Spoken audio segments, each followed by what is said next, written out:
My name's Elise, and my story isn't one of those fairy tales you're used to hearing. My dad was the king of his castle, and we were just living in it. My mom, she was more like the silent enforcer, backing up every one of Dad's rules with a nod and a look that could freeze you in place. Then there was my sister, Anna. She was older by a couple of years and had always been the rebel, trying to push the boundaries, but even she couldn't break the iron will of our father. Our home life? It was a series of do's and don'ts. Don't talk back. Do as you're told. Don't stay out late. Do your chores. The list went on and on.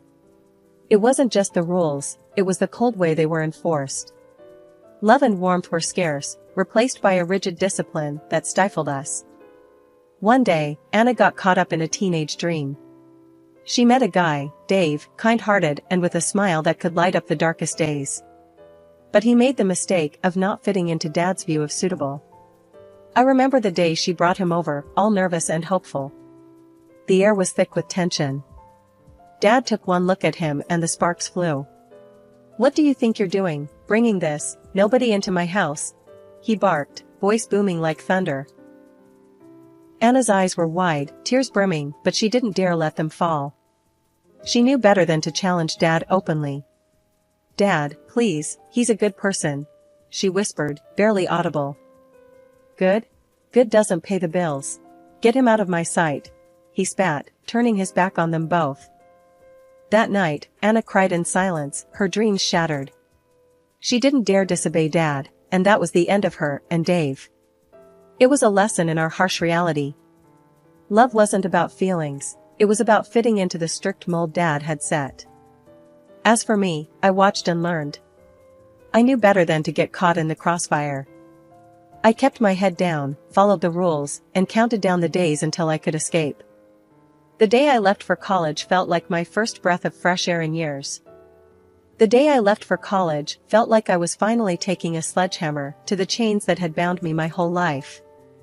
My bags were packed, and I was ready to bolt out the door, but not without one last showdown with the warden, my dad. "Elise, you think you're ready for the big world out there?" Dad's voice was like gravel, tough and unyielding.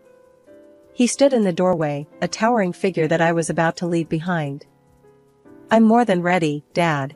I've been ready," I shot back, my voice stronger than I felt. Inside, my stomach was doing flips, but there was no way I'd let him see that. Mom was in the background, wringing her hands, the eternal peacemaker. "Be safe, dear. Remember to call us, every day," she said, her voice trailing off as if she already knew the impossibility of her request. College was a blur of new experiences, late nights, and the kind of freedom that was intoxicating.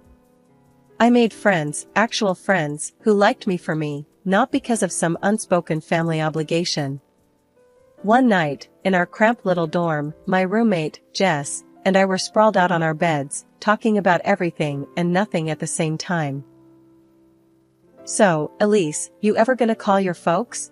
You've been here a month, and I haven't seen you pick up the phone once," Jess asked, her tone casual, but probing. I sighed, staring at the ceiling as if it held the answers. I talk to my mom now and then. But every call feels like a leash tightening around my neck. It's always, "Are you eating well? Are you studying hard? Remember who you are." Jess laughed, a light, easy sound. "Sounds like my mom, but on steroids. They're just worried about you, you know? It's a big world out here." The college life was turning into everything I hoped it'd be, a stark contrast to the suffocating grip of my parents' house. I was finally feeling the weight lift off my shoulders, getting used to the idea of living on my own terms. Then, out of nowhere, my bubble burst when my mom decided to drop a surprise visit. I was in the middle of a laugh with Jess when there was a knock on our door. The last person I expected to see on the other side was my mother, standing there with a look that could sour milk. "Elise, what is this place? It's so small," she said, her nose wrinkling as she stepped inside, eyeing Jess like she was some sort of street urchin. Jess, ever the brave soul, extended her hand. "Hi, Mrs. Martin, I'm Jess. Elise's roommate." Mom looked at Jess's hand like it was covered in dirt but shook it anyway. Jess, is it? Elise, can I have a word with you, in private? The way she said in private made it sound like we were about to discuss state secrets instead of whatever she had on her mind. Once we were alone, she wasted no time. Elise, that girl, she's not the right sort of friend for you. She's vulgar, she hissed, her voice laced with disdain. I felt my cheeks burning, a mix of anger and embarrassment stewing inside me. Mom, Jess is a great person. She's been nothing but kind to me. Ignoring me, Mom began rifling through my closet, her hands moving from one piece of clothing to another with a speed born of disapproval. And these clothes? They're far too revealing. What on earth are you thinking, wearing things like this? Each word felt like a slap, stripping away the independence I'd started to build. I wanted to scream, to tell her to stop, but the words wouldn't come. All I could do was stand there, silently fuming and fighting back tears. After what felt like an eternity, Mom left, leaving a trail of silence in her wake. I collapsed on the bed, the dam finally breaking as tears streamed down my face. Jess came in soon after, sitting beside me without a word. She handed me a tissue and waited for the storm to pass. Elise, screw what your mom thinks, okay? You're awesome, and if wearing a tank top is the biggest of your sins, then you're practically a saint, Jess said, her voice a mix of anger and comfort. You're your own person, Elise. Don't forget that. Her words, simple and straightforward, were like a beacon in the fog. Jess was right. I was my own person, and it was high time I started living like one. After college, I landed a job in a big company known for its semi-finished meat products. The boss, Michael, was this young guy, grandson of the founder. Kind of hot, if I'm being honest, but in a I've got my life together kind of way, which was intimidating and attractive all at once. One day, he called me into his office. My heart was racing, thinking I'd messed up a report or something. Elise, can you come in here for a second? His voice was calm but carried across the sales floor like he was announcing the next big product launch.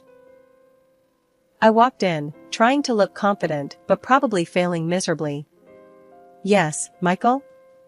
He was leaning back in his chair, reports scattered across his desk. I've been reviewing your work. You've got an eye for detail. Impressive, he said, his eyes not leaving the papers. I didn't know where to look.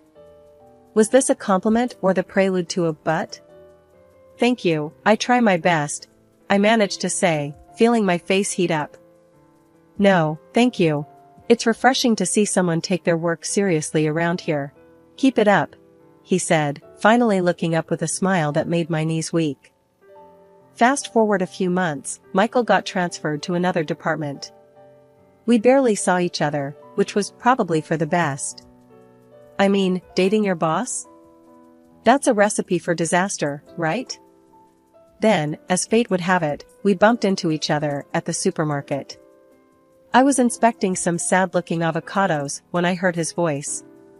Finding anything good? I turned around, and there he was, casually dressed, which was a stark contrast to the suits I was used to seeing him in. Michael. Hi.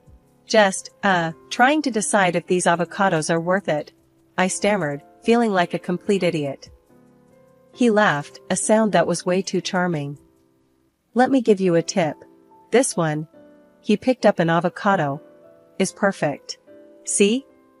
Firm, but not too hard.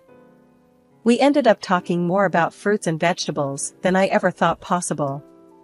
One thing led to another, and we found ourselves having dinner together. It was casual, easy conversation that felt like we were just two people getting to know each other, not an employee and her boss. After that night, things changed. We started seeing each other outside of work, keeping it on the down low, of course. It was nice, comfortable. But I couldn't shake off the fear of what my parents would think, so I kept it a secret from them. A year flew by with Michael, each day feeling like a step further away from my old life and closer to something that was entirely ours. One chilly evening in November, Michael took me out for what I thought was just another date night. We ended up at this quaint little spot downtown that had the best view of the city. It was more romantic than our usual hangouts, and I should have guessed something was up. As we sat there, looking over the city lights, he got all serious, which wasn't like him. "Elise, these past months with you have been incredible. You've shown me what it really means to be in love," he started, his voice steady, but I could tell he was nervous. I was caught off guard. "Michael, what's going on?" My heart started racing, not sure what to expect. He took a deep breath, reached into his pocket, and before I knew it, he was down on one knee, holding the most beautiful ring I'd ever seen. "Elise, will you marry me?" My heart stopped. This was it, the moment I'd dreamed about but never really thought would happen, at least not under these circumstances. "Yes, Michael, a million times yes," I managed to say, tears of joy blurring my vision. The euphoria of our engagement was overwhelming, but it was short-lived. The thought of telling my parents loomed over us like a dark cloud. I knew I couldn't keep this a secret forever. The fear of their reaction was paralyzing, but Michael was supportive, encouraging even. "We should tell them, Elise. It's the right thing to do," he said one night as we were discussing, more like avoiding, the subject. The day we decided to tell my parents, my stomach was in knots.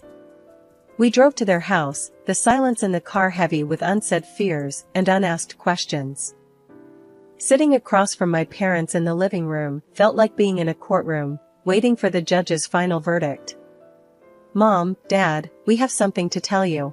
Michael and we're engaged," I blurted out, not trusting myself to build up to it gently. First, there was shock, then a frosty sort of acceptance once they learned Michael wasn't just some guy, but a guy with a hefty bank account. The real drama unfolded when Mom started laying out her grand plan for the wedding. "We need to have it in the church, with all the trimmings. It'll be magnificent," she said, her eyes already picturing the event.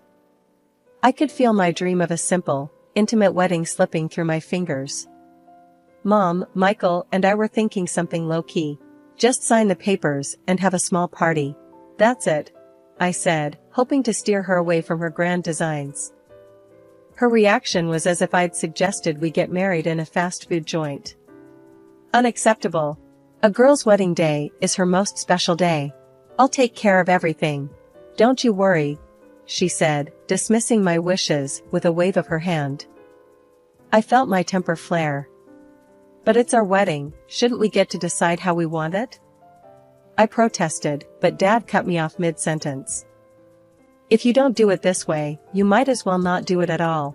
No blessing from us, he said, his tone final, leaving no room for argument. Michael had been quiet up till now, trying to keep the peace. But even he seemed to falter under the weight of their expectations. Maybe we should just go along with it, Elise, he whispered to me, a hint of defeat in his voice. I couldn't believe my ears. Betrayal stung me, sharp and unexpected, from the man I'd just agreed to marry. My parents, seeing his compliance, practically beamed with victory. The ride back from their place was heavy with my disappointment. But as soon as we were alone, Michael took my hands in his. Listen, Elise, I only said that to calm things down. We're not doing it their way. We're doing it our way, okay? Let them think what they want for now, he said, his voice firm, his eyes telling me he meant every word. I was in the middle of discussing cake flavors over the phone with Michael when the doorbell rang. The moment I opened the box, my heart sank. It was for me, a wedding dress. But not just any dress. It was the epitome of what I never wanted in a wedding gown. Layers upon layers of tulle, a bodice that looked more like armor, and a train that seemed long enough to cover a football field. It was horrendous. Staring in disbelief, I called Michael back, panic edging my voice. You won't believe this. My mom sent over a wedding dress. It's like a cake topper from the 80s got turned into a dress. Michael's laugh did little to soothe my rising hysteria. Maybe it's not that bad? Try it on? Try it on? Michael, this thing has its own zip code. It's a disaster. I shot back, the image of me drowning in layers of lace burning in my mind. Before I could spiral further, I decided to confront my mom. Dialing with trembling fingers, I braced myself for the inevitable showdown. Mom, why did you send me a wedding dress? We talked about this. Michael and I are doing things our way, I said, trying to keep my voice steady. There was a pause on the other end, and then, Elise, darling, that dress is a masterpiece. It's what every girl dreams of. You'll thank me. A masterpiece? Mom, it's not me. It's not us. We want simple, remember? My patience was thinning, each word a struggle to maintain civility. Simple is for table settings, not weddings. You'll wear it, and you'll look beautiful, she retorted, her voice leaving no room for argument. Elise, listen to me. Your father and I have already taken care of everything.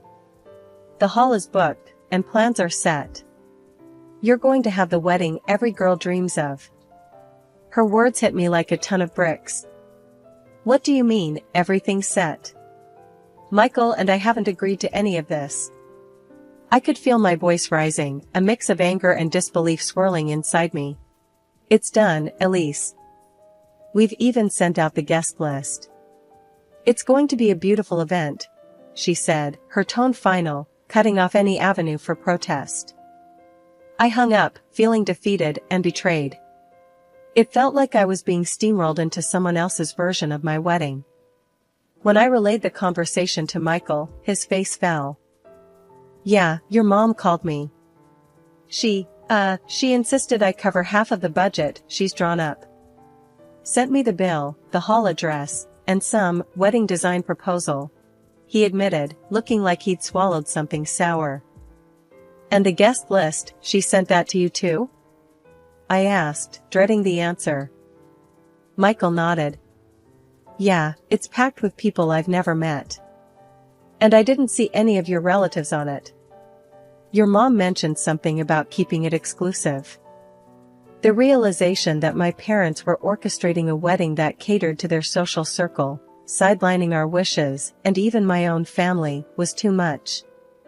Tears streamed down my face as the enormity of their manipulation sank in. Seeing me crumble, Michael wrapped his arms around me. Hey, we're not going to let this happen. We'll have our wedding, our way.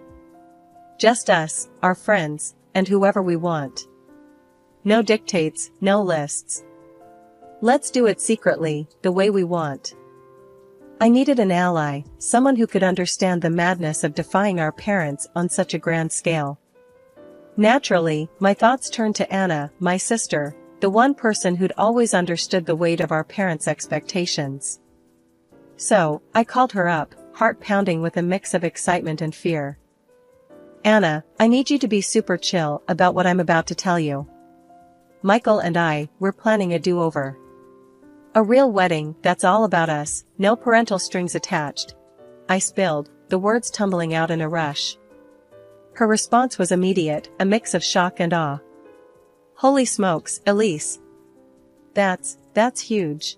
I'm in. What do you need from me? Relief washed over me. We're thinking something simple, outdoors. Just love, laughter, and the people who really matter. No drama, no spectacle. Can you help keep the lid on this? It's top secret. Consider it locked down. I'm so proud of you, Elise. It's about time you took your life back from them, Anna said, her voice brimming with excitement and a touch of mischief. With Anna's help, we started planning in earnest. Invitations went out, with a clear, almost spy-like message. This is a covert operation. Do not, under any circumstances, let the rents know. Our friends and family were in. The buzz of excitement was palpable, a shared secret that bound us all together in a way I'd never experienced before. Then came the call from Aunt Clara, a relative I hadn't expected to hear from. Elise, darling, I got your invitation. Your mother hasn't stopped going on about some lavish affair, but I knew something was up. You're doing the right thing, love. Don't worry, my lips are sealed. Heaven knows she didn't want me at her version of your wedding anyway. Said I didn't fit the guest list aesthetic. Her words, so full of support and understanding, bolstered my resolve. This was more than a wedding, it was a statement, a reclaiming of our choices, our voices. The week leading up to the official wedding, my parents' version, was a masterclass in acting. Michael and I went through the motions, nodding along to plans, tasting cakes that tasted like cardboard, and smiling through gritted teeth. It was a performance worthy of an award, but our eyes were on the prize. Then, on a day not our wedding, as not our guests gathered at some impersonal hall, Michael and I were boarding a plane to Bali, our hearts light, free from the weight of expectations. Bali was everything we wanted, intimate, breathtakingly beautiful, and so us. We exchanged vows near a waterfall, the sound of rushing water a perfect backdrop to our promises of forever. After our secret wedding in Bali, the reality of facing the fallout with my parents was a cloud hanging over our return. I knew the storm was brewing, it was only a matter of time before it broke. The first call came from Anna, who was both excited and nervous for us. "You guys back yet? The hurricane's about to hit land here," she said, her voice a mix of amusement and concern. "Yeah, we just landed. How bad is it?" I braced myself for the impact, clutching the phone like a lifeline. "Mom and Dad are on the warpath.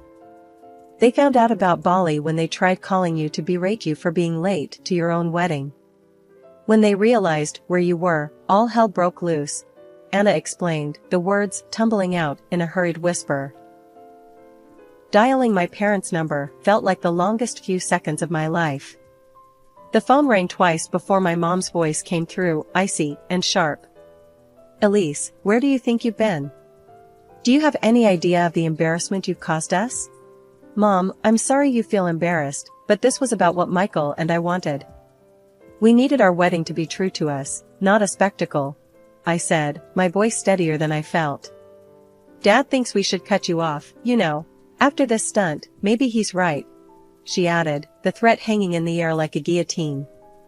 The anger in her words was palpable, but so was the conviction in my response.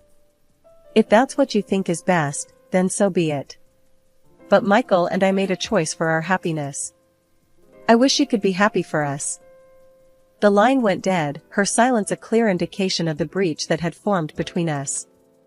The aftermath was a mix of relief and sorrow. Relief that Michael and I had followed our hearts, but sorrow for the rift that now lay between my family and me. As the day of our real celebration drew closer, a gnawing worry kept me up at night, the fear of my parents crashing the party, hell-bent on making a scene. Michael, ever the rock, saw the turmoil I was in and came up with a solution. "Let's get some security. Keep the drama at the gate. This day's about us, not them," he said, his decision firm, leaving no room for argument.